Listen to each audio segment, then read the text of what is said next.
Hi and welcome to the show. My next guest was born in Ghana but has lived and worked in over 10 different African countries. He has an MBA from Stanford University, is a McKinsey alumnus, a serial entrepreneur and business consultant, and founder of the African Leadership Network and the African Leadership Academy. So you go from Zimbabwe, you go to the US. But the plan was always to come back home. There was never a question of, let me go and find my fortune somewhere else. No, because I mean, one of the things that had happened with all this experience of living and working in different parts of Africa is I had fallen in love with Africa. You see, I think a lot of people who leave Africa may have only seen the bad side of whatever country they lived in. So if you have grown up in Liberia and there was a civil war, if you leave Africa, that's your image of Africa. You know, if you'd grown up in South Africa at the time when there was apartheid, yeah. that's what you're like, I'm not going back there. But I had seen highly functioning countries like Botswana and Zimbabwe at the time.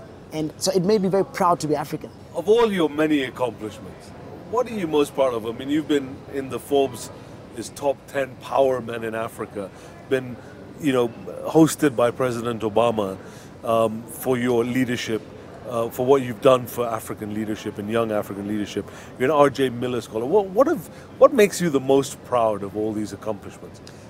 What I am most proud of, by far, are the young people that I work with every day, who I see at the African Leadership Academy.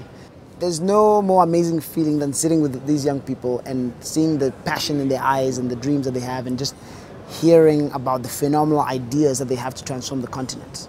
And you get a sense that, you know, I'm literally sitting with the next Nelson Mandela, or our own version of Bill Gates or Steve Jobs, who's going to transform technology or, you know, agriculture or whatever it is, right? So the chance to develop these young people and mentor them and give them access to opportunities is what I'm most proud of. I really believe that Africa today, if we get our leadership right, is where China was 30 years ago. This is a very exciting time to be young, especially and educated and talented in Africa, because the world is your oyster. You know, and I say that Africa is an entrepreneur's dream. It's an entrepreneur's paradise. Because if you go look at the States or Europe, everything's been done already. Yeah. And there's so much competition, and you have to come up with a really creative idea.